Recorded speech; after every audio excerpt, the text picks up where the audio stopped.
মানুষ কতটা বিচিত্র হতে পারে। সব সময় স্বপ্ন দেখতে থাকে যে কাল আমি এটা করব, কাল আমি ওটা শুরু করব, কাল আমি ওটা সম্পন্ন করব। এই যে কাল শব্দটা, এই কাল অত্যন্ত বিচিত্র এক শব্দ।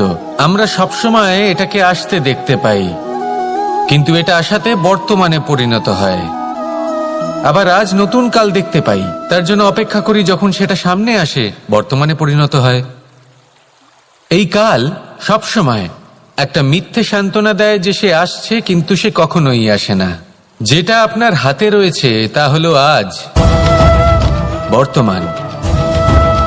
তাই যা করার আছে, যা সম্পন্ন করতে চান, যা শুরু করতে চান, আজ করুন, বর্তমানে করুন।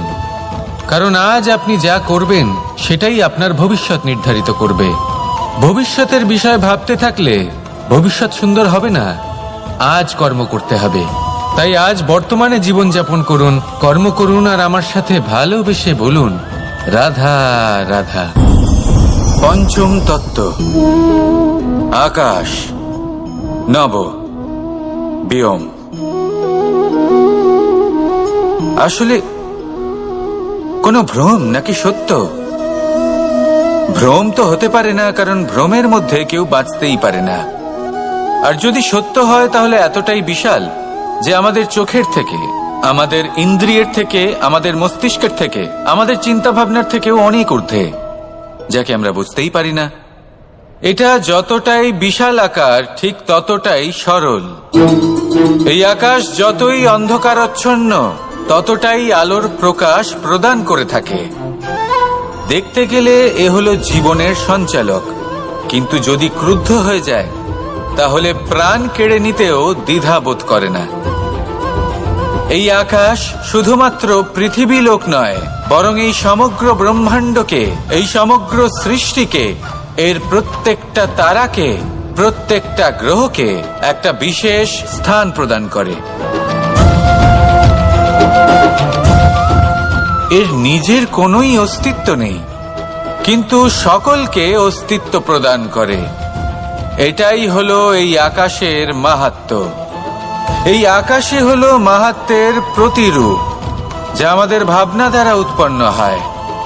আপনিও আকাশের মতো এই বোধকে আপন করে নিন। আপনার জীবনও আকাশের মতন মহান এবং বিশাল হয়ে উঠবে। আর তখনই মন সুপ্রসন্ন হয়ে বলবে রাধা রাধা। আপনার থেকে বড়, আপনার থেকে মহান হলেন সেই গুরু। এটা কি আবশ্যক যে সেই গুরু কোনো ব্যক্তিই হবেন? কখনোই নয়। গুরু হলেন একটা তত্ত্ব, গুরু হলেন একটা শক্তি।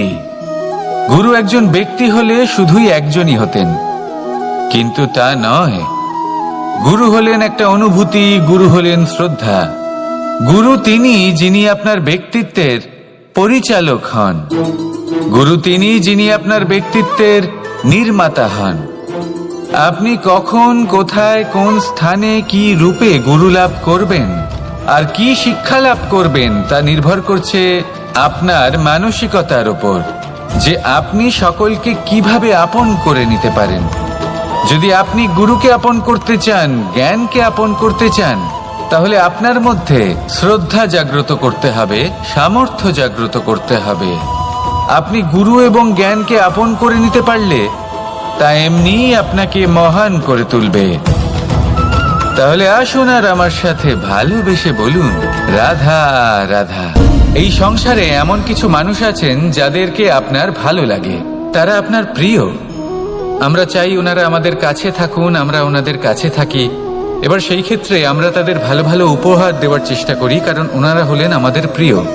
আর তার বদলে আমরা আশা করে থাকি যে ওনারা আমাদের একটু সম্মান করবেন। এবার এই মানুষজন যারা আমাদের প্রিয়, এদের আমরা একটা উপহার দিই। সোনা দিয়ে থাকি, আভূষণ দিয়ে থাকি, হিরে মুক্ত দিয়ে থাকি। কিন্তু যদি ভেবে দেখি, এই সবকিছুরই একটা মূল্য আছে। ভেবে দেখুন, আপনি কি তাদের এমন কোনো উপহার দিতে পারেন যা কিনা অমূল্য? তা এরকম উপহার কি হতে পারে? ঠিক বলেছেন আপনি, প্রেম। এই প্রেমই হলো অমূল্য, কারণ মন থেকে এর উৎপত্তি হয়। না চেয়ে পাওয়া যায় আর না ছিনিয়ে নেওয়া যায় এই ভালোবাসা। ঠিক এইরকমই হয় এই সম্মান। যদি সম্মান করো তাহলে মন থেকে এবং ভালোবেসে করো, ভয় পেয়ে নয়। মনে রাখবেন, যে মাথা ভয়ের দ্বারা নত হয়, বিরোধিতাও প্রথমে সেই করে থাকে। যে মাথা ভালোবেসে নত হয় তা আপনার জন্য বলিদানও দিতে পারে। এই সংসারের সব থেকে বড় উপহার, সব থেকে বড় বরদান এই প্রেম এবং সম্মান। তাকে সম্মান করুন আর আমার সাথে ভালোবেসে বলুন, রাধা রাধা। কখনো কোনো চাতককে দেখেছেন? একটা চাতক বর্ষার জন্য অপেক্ষা করে। সেই বর্ষার জলে নিজের তৃষ্ণা নিবারণ করে, নয়তো সারা বছর তৃষ্ণার্ত থেকে যায়।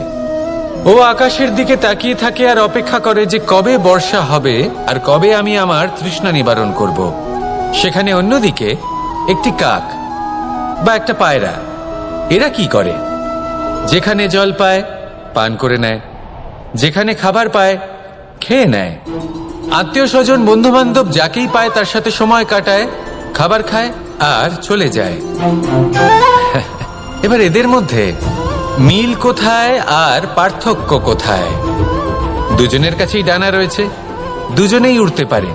এই আকাশ হলো ওদের, খাবারের দানা ওদের। পার্থক্য হলো তাদের অভিলাষার, পার্থক্য হলো তাদের আকাঙ্ক্ষার, পার্থক্য জীবন যাপনের ধরনের। এবার যত বেশি আকাঙ্ক্ষা থাকবে, যত দামি জীবন যাপন করার ইচ্ছে থাকবে, তত বেশি কষ্ট আপনাকে সহ্য করতে হবে। আবার অন্যদিকে জীবন যত সরল হবে, জীবন যাপন যত সরল হবে, সমস্যা ততটাই কম হবে। তাই সবসময় চেষ্টা করবেন আপনার মানসিকতা এবং আপনার জীবন যেন সরল হয়। ভালোবাসতে থাকুন। যদি কেউ আপনাকে ভালোবাসে, তাকেও আপনি ভালোবাসা ফিরিয়ে দিন। তাদের সাথে কথা বলুন, কিছু তাদের কথা শুনুন, কিছু নিজের কথা বলুন। দেখবেন সকল তাপ উত্তাপ দূর হয়ে গেছে। এটাই তো হলো জীবনের সারমর্ম। তাই প্রেমে থাকুন, ভালোবাসুন, আর ভালোবেসে আমার সাথে বলুন, রাধা রাধা। ক্ষমা একটা অত্যন্ত সুন্দর শব্দ, আমার খুব প্রিয় শব্দ। কিন্তু এই ক্ষমা কখন আর কিভাবে প্রয়োগ করতে হবে সেটা বোঝা প্রয়োজনীয়। এক, যদি আপনি কোনো অন্যায় করেন আর ক্ষমা না চান, ক্ষমা প্রার্থনা না করেন, ক্ষমা চাওয়া থেকে এড়িয়ে যান, তাহলে তাতে আপনারই ক্ষতি হবে। কিভাবে? ক্ষমা না চাইলে মনের মধ্যে অহংকার জাগ্রত হয়, আর অহংকার তো প্রকৃত অর্থে আমাদের ক্ষতিই করে। দুই, কেউ যদি অপরাধ করেন, আপনার থেকে ক্ষমা না চান, তাহলে তাকে ক্ষমা করবেন না। ক্ষমা হলো অত্যন্ত অমূল্য, আর না চাইতেই কাউকে ক্ষমা দান করা এটা উচিত নয়। তিন, যদি কেউ আপনার সাথে অনুচিত কিছু করেন, অপরাধ করেন, আর আপনার থেকে ক্ষমা চান, তাহলে তাকে ক্ষমা করে দিন। তাতে আপনার অন্তরের করুণাবোধ জাগ্রত হবে, প্রেম জাগ্রত হবে, আর তা আপনার জন্য শুভ হবে। চার, যদি আপনি নিজে কোনো অপরাধ করেন, তাহলে অবশ্যই ক্ষমা চাইবেন। তাতে আপনারই লাভ হবে। কিভাবে? সামনের ব্যক্তি আপনাকে ক্ষমা করুক বা না করুক, আপনার অন্তরের অহংকার ক্ষীণ হবে, আর এই মন আরো নির্মল হয়ে উঠবে। এই ক্ষমা অত্যন্ত অমূল্য, ভেবেচিন্তে একে ব্যবহার করুন, আর আমার সাথে ভালোবেসে বলুন, রাধা রাধা। একবার একজন গুরু তার শিষ্যদের পরীক্ষা নিচ্ছিলেন। উনি ওনার প্রত্যেক শিষ্যকে একটি করে পাখি দিয়ে বললেন সেই পাখির বলি দিতে হবে, কিন্তু এমন এক স্থানে যেখানে কেউ তাদের দেখতে পাচ্ছে না। প্রত্যেক শিষ্য নিজের যাত্রা শুরু করল। কেউ ঘন বনে প্রবেশ করল, কেউ অন্ধকার গুহায় প্রবেশ করল, কেউ দূরে কোনো পর্বতের শিখরে পৌঁছে গেল। যে মুহূর্তে দেখলো তাদের কেউ দেখতে পাচ্ছে না, তারা সেই বলি দিতে চেষ্টা করল। যেই বলি দিতে গেল, সেই পাখি আলোর কিরণে পরিবর্তিত হলো এবং লুপ্ত হয়ে গেল। একজন শিষ্য ছিল যে আবার গুরুর কাছে ফিরে এলো। সে বলল, ক্ষমা করবেন গুরুদেব, কিন্তু আমি এমন কোনো স্থান পেলাম না যেখানে কেউ আমাকে দেখতে পাচ্ছে না। অন্য কেউ না দেখতে পেলেও আমি নিজে দেখতে পাচ্ছিলাম, আমার অন্তর্মন দেখতে পাচ্ছিল।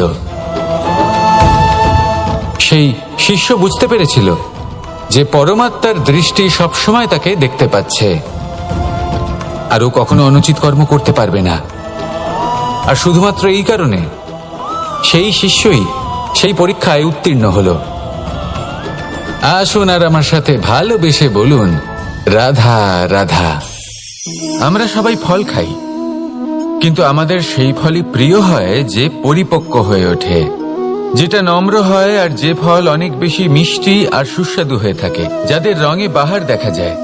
সেইভাবে জীবনে আমরা নানান মানুষের সাথে পরিচিত হই, কিন্তু সেই মানুষই আমাদের মন ছুঁয়ে যায় যারা বিনম্র স্বভাবের, যাদের বাণী খুব মধুর, যাদের অন্তরে আত্মবিশ্বাসের একটা তেজ, একটা রং দেখা যায়। এবার এমন ব্যক্তি আমরা কি করে হব?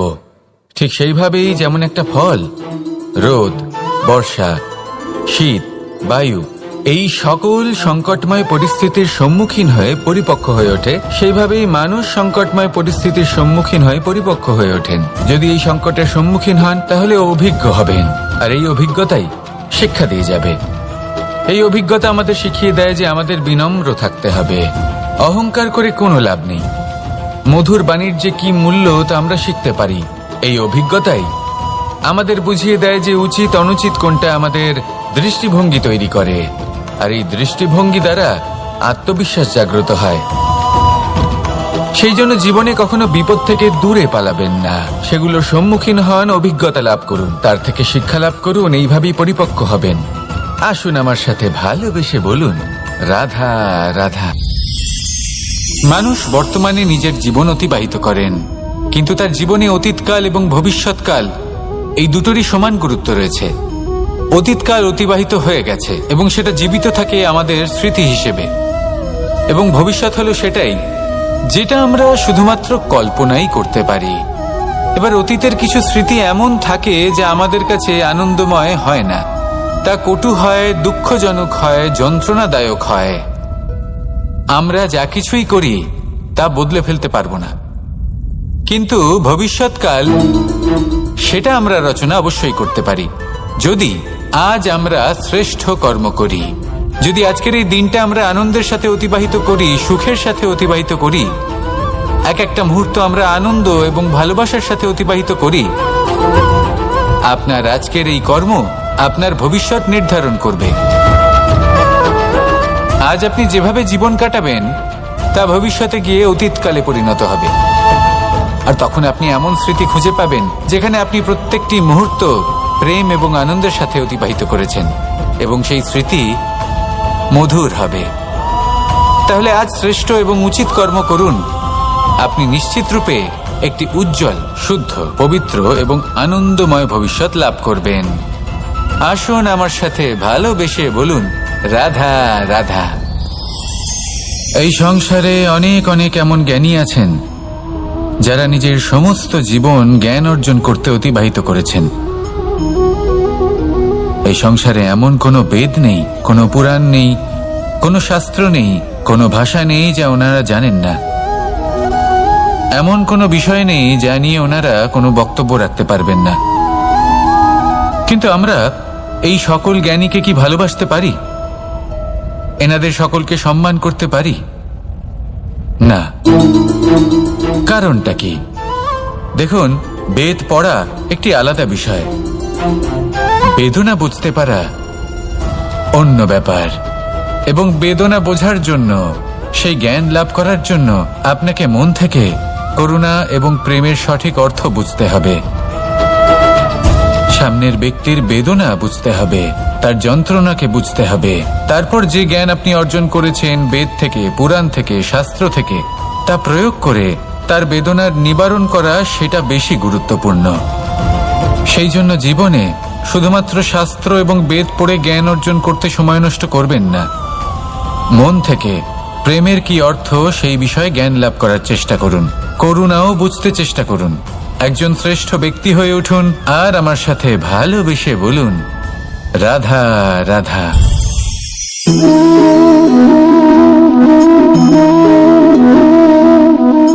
জল এই সংসারের সমস্ত প্রধান তত্ত্বের মধ্যে একটি।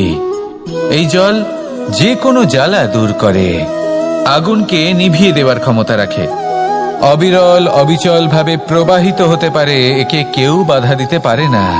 এর পথে বাধা সৃষ্টি করলে নিজের পথ নিজেই খুঁজে নেবে বা সে নিজেই নিজের পথ বানিয়ে নেবে, কিন্তু কখনো থামবে না।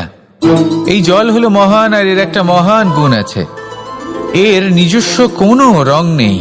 কিন্তু যখন মেঘ থেকে বৃষ্টিরূপে পৃথিবীতে ঝরে পড়ে, তখন সমস্ত সংসারকে রঙিন করে তোলে। যেখানে খরা হয়েছে সেখানে শ্যামল করে তোলে, যে স্থান শ্যামল সেখানে ভিন্ন ভিন্ন প্রকারের পুষ্প ফুটিয়ে তোলে। এই জল, এই জলের মতন আমাদের হতে হবে। ওর যেমন কোনো রং নেই, আমাদেরও যেন কোনো অহংকার না থাকে। শুধু কর্মের এই ধারাতে বইতে থাকুন, এই সংসারের মঙ্গল করতে থাকুন, শ্রেষ্ঠ কর্ম করতে থাকুন। এই সংসারকে এটা বলার কোনো প্রয়োজন নেই যে আপনি কে। আপনি যদি কর্ম করতে থাকেন, তাহলে এই সংসার নিজে থেকেই আপনার মূল্য জানতে পারবে, আর তখন এই মন প্রসন্ন হয়ে বলবে, রাধা রাধা। বড়ই অদ্ভুত ব্যাপার, একটি পাথরের প্রতিমা যখন মন্দিরে স্থাপিত হয়, তখন তা আমাদের কাছে ভগবান সম হয়ে দাঁড়ায়। কিন্তু যখন একজন জীবিত মানুষ মন্দিরে গিয়ে থাকেন, তখন তার শরীর, মন, আত্মা সেই সব পাথর সম হয়ে দাঁড়ায়। কিন্তু এমনটা আমি ঠিক কেন বললাম ভেবে দেখুন। মানুষ এটা চান যে কোনো পরিস্থিতি, যে কোনো স্থানেই তার বিজয় হোক, কিন্তু এখানে এসে সে পরাজিত হয়। এরকম ঠিক কেন হয়? সমস্ত খেলা হলো ভাবনা চিন্তার, বিচারধারার, দৃষ্টিভঙ্গির, উত্তরদায়িত্বের খেলা। পাষাণের এই প্রতিমা, তার একটি উত্তরদায়িত্ব আছে, আশা ধরে রাখার দায়িত্ব। সেই আশা জানিয়ে মানুষ মন্দিরে আসেন। তেমনি মানুষের একটি উত্তরদায়িত্ব আছে, যেটা সে ভুলে যায়। আর সেই উত্তরদায়িত্ব হলো এটা, যে মন্দিরে যে ভগবানকে সে প্রসন্ন করতে যাচ্ছে, তাকে সে তখনই খুঁজে পাবে যখন পূর্ণরূপে সে সমর্পিত থাকবে। যদি মনে সমর্পণের ভাব না থাকে, তাহলে ভগবান কখনো প্রসন্ন হবেন না। নিজের উত্তরদায়িত্ব বোঝার বদলে মানুষ শুধু একটা অনুষ্ঠান পালন করেন। যেমন ফুলের একটা মালা অর্পণ করেন, আর সেই কারণেই তিনি পরাজিত হন। আপনি ফুলের মালা অর্পণ করুন, প্রসাদ অর্পণ করুন, কিন্তু মনের মধ্যে পূর্ণ সমর্পণের ভাব থাকা প্রয়োজনীয়। তবেই আপনি মন্দিরে গিয়েও প্রাণবন্ত হয়ে থাকতে পারবেন, তবেই ঈশ্বরকে প্রসন্ন করতে পারবেন। আসুন আমার সাথে ভালোবেসে বলুন, রাধা রাধা। এই প্রেম মানুষকে দিয়ে কি না করাতে পারে, বড় বড় কাজ করাতে পারে, বড় বড় বাধা পার করাতে পারে। চাইলে মরুভূমিতে কুয়ো খোঁড়াতে পারে, পর্বত পার করাতে পারে, প্রতিটা অসম্ভব কার্য সম্ভব করাতে পারে। কিন্তু যদি আমি এটা বলি যে প্রেম আপনাকে দিয়ে ছলনাও করাতে পারে, তাহলে কি আপনি তা ঠিক মনে করবেন? আপনার কি মনে হবে যে এরকম হতে পারে? অবশ্যই হতে পারে। যেমন আমি ছল করছি এই মুহূর্তে, আমার রাধার জন্য, আমার প্রেমের জন্য। আমি রাধার সাথে অনন্ত প্রেম করি, নিঃস্বার্থভাবে প্রেম করি, কিন্তু তাও আমাকে একটা ঠকবাজ, স্বার্থপর, লোভী ব্যক্তি হতে হচ্ছে। এই ছলনা আমাকে করতে হচ্ছে আমার প্রেমের জন্য। এবারে আপনারা আমাকে বলবেন যে কেন কৃষ্ণ এসব করার কি দরকার? রাধার সাথে তুমি বিবাহ করে তুমি কি শান্তির নিঃশ্বাস নিতে পারো না? নিশ্চয়ই নিতে পারি। রাধার সাথে বিবাহ করে আমি ভীষণ সুখী হব, কিন্তু আমি এই কথাও জানি যে আমার রাধা সুখী হতে পারবে না। কারণ যদি এই বিবাহ হয়, তার মাতা পিতা, তার পরিবারকে বর্ষণা ত্যাগ করতে হবে। রাধার মনের মধ্যে একটা গভীর ক্ষতের সৃষ্টি হবে, দুঃখ তাকে কুরে কুরে খাবে। ও এটা মনে করবে, এটা জানবে যে ওর জন্য ওর মাতা পিতাকে এত কষ্ট ভোগ করতে হচ্ছে। এবার রাধার কষ্টকে ভিত বানিয়ে কৃষ্ণ নিজের সুখের মহল কি করে তৈরি করতে পারে? কারণ যাদের আপনি ভালোবাসেন শুধু তাদের ভাবনা নয়, আপনার প্রেমিক যাদের ভালোবাসে তাদের ভাবনার খেয়াল রাখাটাও আপনারই কর্তব্য। আর কখনো কখনো নিজের প্রেমকে উঁচুতে উঠতে দেখতে গেলে আপনাকে নিজেকে নিচে নামতে হবে। এমন কোনো কাজও আছে যা আপনাকে আপনার প্রেমের জন্য করতেই হবে। রাধা রাধা। মানুষ কতটা বিচিত্র হতে পারে। সব সময় স্বপ্ন দেখতে থাকে যে কাল আমি এটা করব, কাল আমি ওটা শুরু করব, কাল আমি ওটা সম্পন্ন করব। এই যে কাল শব্দটা, এই কাল অত্যন্ত বিচিত্র এক শব্দ। আমরা সবসময় এটাকে আসতে দেখতে পাই, কিন্তু এটা আসাতে বর্তমানে পরিণত হয়। আবার আজ নতুন কাল দেখতে পাই, তার জন্য অপেক্ষা করি, যখন সেটা সামনে আসে বর্তমানে পরিণত হয়। এই কাল সবসময় একটা মিথ্যে সান্ত্বনা দেয় যে সে আসছে, কিন্তু সে কখনোই আসে না। যেটা আপনার হাতে রয়েছে তা হলো আজ, বর্তমান। তাই যা করার আছে, যা সম্পন্ন করতে চান, যা শুরু করতে চান, আজ করুন, বর্তমানে করুন। কারণ আজ আপনি যা করবেন সেটাই আপনার ভবিষ্যৎ নির্ধারিত করবে। ভবিষ্যতের বিষয় ভাবতে থাকলে ভবিষ্যৎ সুন্দর হবে না। আজ কর্ম করতে হবে। তাই আজ বর্তমানে জীবনযাপন করুন, কর্ম করুন, আর আমার সাথে ভালোবেসে বলুন রাধা রাধা। পঞ্চম তত্ত্ব, আকাশ, নব, ব্যোম। আসলে কোনো ভ্রম নাকি সত্য? ভ্রম তো হতে পারে না, কারণ ভ্রমের মধ্যে কেউ বাঁচতেই পারে না। আর যদি সত্য হয় তাহলে এতটাই বিশাল যে আমাদের চোখের থেকে, আমাদের ইন্দ্রিয়ের থেকে, আমাদের মস্তিষ্কের থেকে, আমাদের চিন্তা ভাবনার থেকেও অনেক ঊর্ধ্বে, যাকে আমরা বুঝতেই পারি না। এটা যতটাই বিশাল আকার, ঠিক ততটাই সরল। এই আকাশ যতই অন্ধকারাচ্ছন্ন, ততটাই আলোর প্রকাশ প্রদান করে থাকে। দেখতে গেলে এ হলো জীবনের সঞ্চালক, কিন্তু যদি ক্রুদ্ধ হয়ে যায় তাহলে প্রাণ কেড়ে নিতেও দ্বিধাবোধ করে না। এই আকাশ শুধুমাত্র পৃথিবী লোক নয়, বরং এই সমগ্র ব্রহ্মাণ্ডকে, এই সমগ্র সৃষ্টিকে, এর প্রত্যেকটা তারাকে, প্রত্যেকটা গ্রহকে একটা বিশেষ স্থান প্রদান করে। এর নিজের কোনোই অস্তিত্ব নেই, কিন্তু সকলকে অস্তিত্ব প্রদান করে। এটাই হলো এই আকাশের মাহাত্ম্য। এই আকাশই হলো মাহাত্ম্যের প্রতিরূপ, যা আমাদের ভাবনা দ্বারা উৎপন্ন হয়। আপনিও আকাশের মতো এই বোধকে আপন করে নিন। আপনার জীবনও আকাশের মতন মহান এবং বিশাল হয়ে উঠবে। আর তখনই মন সুপ্রসন্ন হয়ে বলবে রাধা রাধা। আপনার থেকে বড়, আপনার থেকে মহান হলেন সেই গুরু। এটা কি আবশ্যক যে সেই গুরু কোনো ব্যক্তিই হবেন? কখনোই নয়। গুরু হলেন একটা তত্ত্ব, গুরু হলেন একটা শক্তি। গুরু একজন ব্যক্তি হলে শুধুই একজনই হতেন, কিন্তু তা নয়। গুরু হলেন একটা অনুভূতি, গুরু হলেন শ্রদ্ধা। গুরু তিনি যিনি আপনার ব্যক্তিত্বের পরিচালক হন। গুরু তিনি যিনি আপনার ব্যক্তিত্বের নির্মাতা হন। আপনি কখন, কোথায়, কোন স্থানে, কি রূপে গুরু লাভ করবেন আর কি শিক্ষা লাভ করবেন তা নির্ভর করছে আপনার মানসিকতার উপর, যে আপনি সকলকে কিভাবে আপন করে নিতে পারেন। যদি আপনি গুরুকে আপন করতে চান, জ্ঞানকে আপন করতে চান, তাহলে আপনার মধ্যে শ্রদ্ধা জাগ্রত করতে হবে, সামর্থ্য জাগ্রত করতে হবে। আপনি গুরু এবং জ্ঞানকে আপন করে নিতে পারলে তা এমনিই আপনাকে মহান করে তুলবে। তাহলে আসুন আর আমার সাথে ভালোবেসে বলুন রাধা রাধা।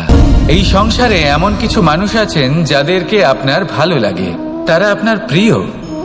আমরা চাই ওনারা আমাদের কাছে থাকুন, আমরা ওনাদের কাছে থাকি, এবার সেই ক্ষেত্রে আমরা তাদের ভালো ভালো উপহার দেওয়ার চেষ্টা করি, কারণ ওনারা হলেন আমাদের প্রিয়।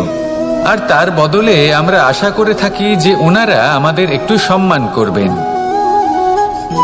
এবার এই মানুষজন যারা আমাদের প্রিয়, এদের আমরা একটা উপহার দিই। সোনা দিয়ে থাকি, আভূষণ দিয়ে থাকি, হিরে মুক্ত দিয়ে থাকি।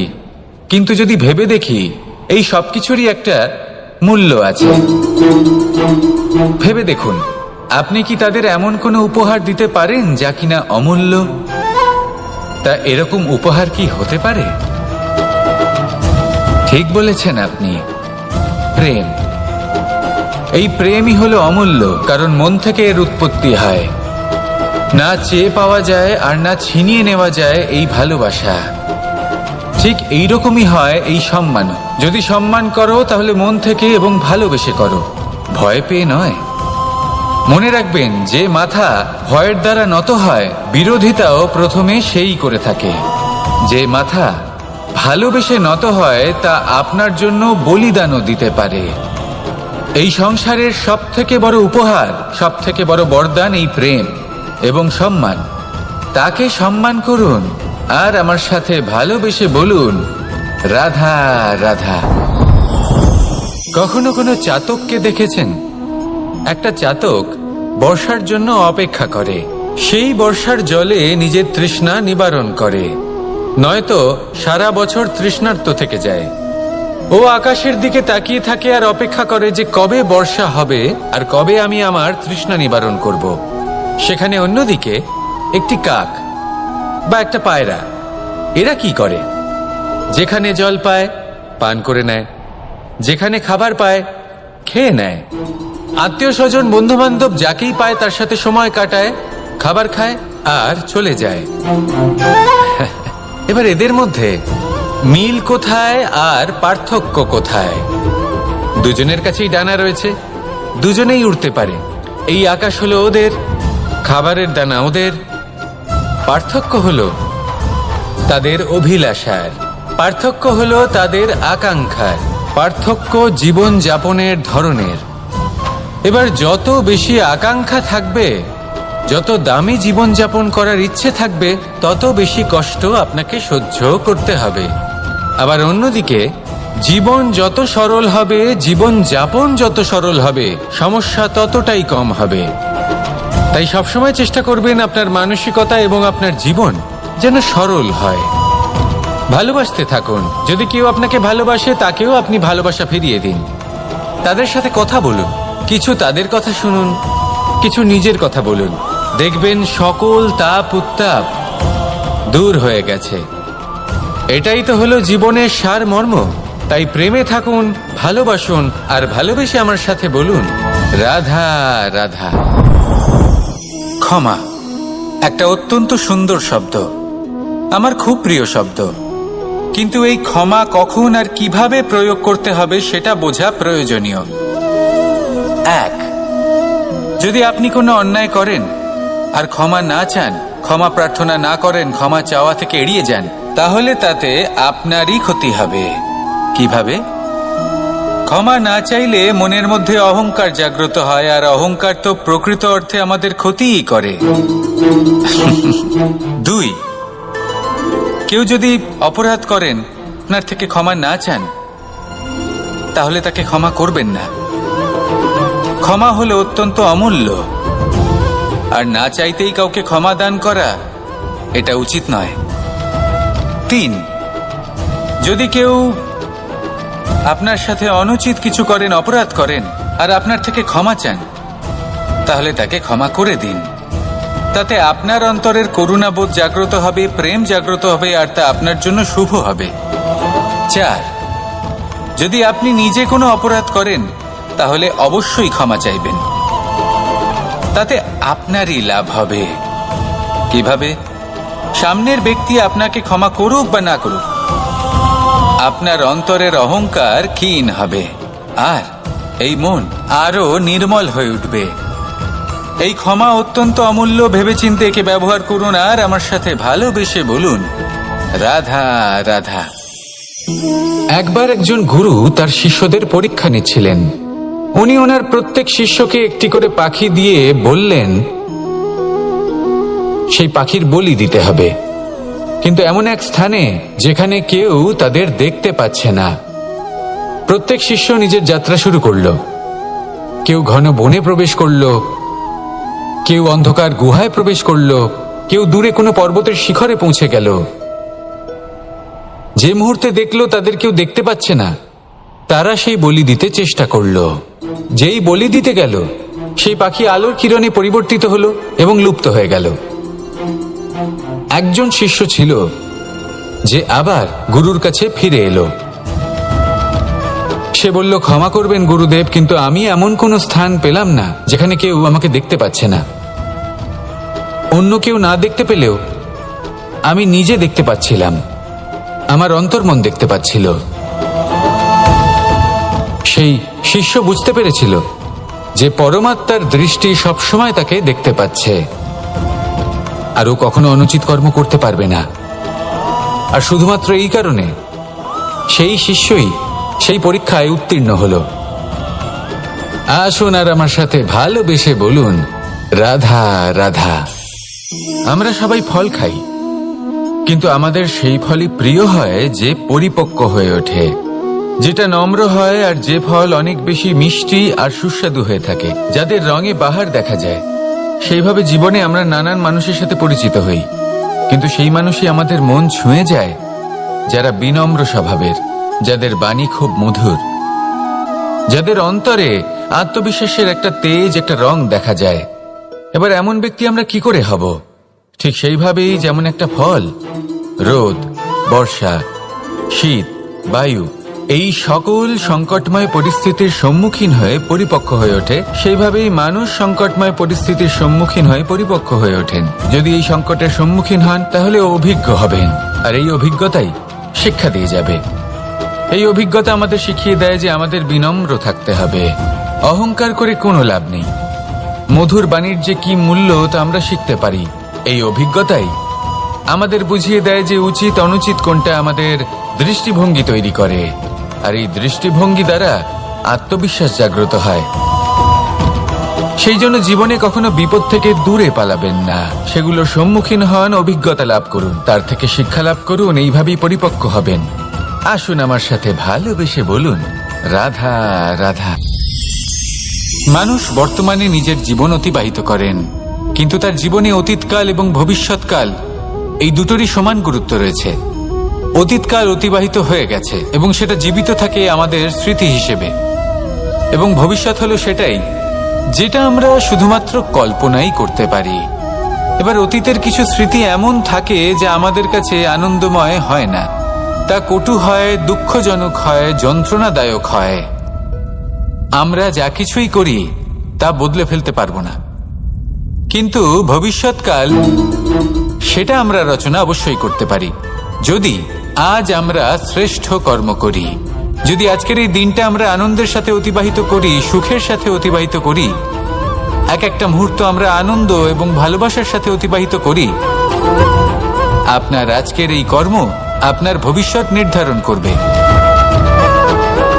আজ আপনি যেভাবে জীবন কাটাবেন তা ভবিষ্যতে গিয়ে অতীতকালে পরিণত হবে, আর তখন আপনি এমন স্মৃতি খুঁজে পাবেন যেখানে আপনি প্রত্যেকটি মুহূর্ত প্রেম এবং আনন্দের সাথে অতিবাহিত করেছেন, এবং সেই স্মৃতি মধুর হবে। তাহলে আজ শ্রেষ্ঠ এবং উচিত কর্ম করুন, আপনি নিশ্চিত রূপে একটি উজ্জ্বল, শুদ্ধ, পবিত্র এবং আনন্দময় ভবিষ্যৎ লাভ করবেন। আসুন আমার সাথে ভালোবেসে বলুন, রাধা রাধা। এই সংসারে অনেক অনেক এমন জ্ঞানী আছেন যারা নিজের সমস্ত জীবন জ্ঞান অর্জন করতে অতিবাহিত করেছেন। এই সংসারে এমন কোনো বেদ নেই, কোনো পুরাণ নেই, কোনো শাস্ত্র নেই, কোনো ভাষা নেই যা ওনারা জানেন না। এমন কোনো বিষয় নেই যা নিয়ে ওনারা কোনো বক্তব্য রাখতে পারবেন না। কিন্তু আমরা এই সকল জ্ঞানীকে কি ভালোবাসতে পারি? এনাদের সকলকে সম্মান করতে পারি না। কারণটা কি? দেখুন, বেদ পড়া একটি আলাদা বিষয়, বেদনা বুঝতে পারা অন্য ব্যাপার, এবং বেদনা বোঝার জন্য, সেই জ্ঞান লাভ করার জন্য আপনাকে মন থেকে করুণা এবং প্রেমের সঠিক অর্থ বুঝতে হবে। সামনের ব্যক্তির বেদনা বুঝতে হবে, তার যন্ত্রণাকে বুঝতে হবে। তারপর যে জ্ঞান আপনি অর্জন করেছেন বেদ থেকে, পুরাণ থেকে, শাস্ত্র থেকে, তা প্রয়োগ করে তার বেদনার নিবারণ করা, সেটা বেশি গুরুত্বপূর্ণ। সেই জন্য জীবনে শুধুমাত্র শাস্ত্র এবং বেদ পড়ে জ্ঞান অর্জন করতে সময় নষ্ট করবেন না। মন থেকে প্রেমের কি অর্থ সেই বিষয়ে জ্ঞান লাভ করার চেষ্টা করুন। করুণাও বুঝতে চেষ্টা করুন। একজন শ্রেষ্ঠ ব্যক্তি হয়ে উঠুন আর আমার সাথে ভালোবেসে বলুন, রাধা রাধা।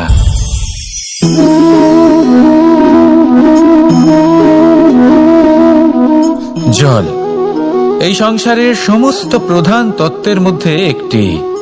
এই জল যে কোনো জ্বালা দূর করে, আগুনকে নিভিয়ে দেওয়ার ক্ষমতা রাখে, অবিরল অবিচল ভাবে প্রবাহিত হতে পারে, একে কেউ বাধা দিতে পারে না। এর পথে বাধা সৃষ্টি করলে নিজের পথ নিজেই খুঁজে নেবে বা সে নিজেই নিজের পথ বানিয়ে নেবে, কিন্তু কখনো থামবে না। এই জল হলো মহান, আর এর একটা মহান গুণ আছে, এর নিজস্ব কোনো রং নেই। কিন্তু যখন মেঘ থেকে বৃষ্টি রূপে পৃথিবীতে ঝরে পড়ে, তখন সমস্ত সংসারকে রঙিন করে তোলে। যেখানে খরা হয়েছে সেখানে শ্যামল করে তোলে, যে স্থান শ্যামল সেখানে ভিন্ন ভিন্ন প্রকারের পুষ্প ফুটিয়ে তোলে। এই জল, এই জলের মতন আমাদের হতে হবে। ওর যেমন কোনো রং নেই, আমাদেরও যেন কোনো অহংকার না থাকে। শুধু কর্মের এই ধারাতে বইতে থাকুন, এই সংসারের মঙ্গল করতে থাকুন, শ্রেষ্ঠ কর্ম করতে থাকুন। এই সংসারকে এটা বলার কোনো প্রয়োজন নেই যে আপনি কে। আপনি যদি কর্ম করতে থাকেন তাহলে এই সংসার নিজে থেকেই আপনার মূল্য জানতে পারবে, আর তখন এই মন প্রসন্ন হয়ে বলবে, রাধা রাধা। বড়ই অদ্ভুত ব্যাপার, একটি পাথরের প্রতিমা যখন মন্দিরে স্থাপিত হয় তখন তা আমাদের কাছে ভগবান সম হয়ে দাঁড়ায়। কিন্তু যখন একজন জীবিত মানুষ মন্দিরে গিয়ে থাকেন তখন তার শরীর, মন, আত্মা সেই সব পাথর সম হয়ে দাঁড়ায়। কিন্তু এমনটা আমি ঠিক কেন বললাম ভেবে দেখুন।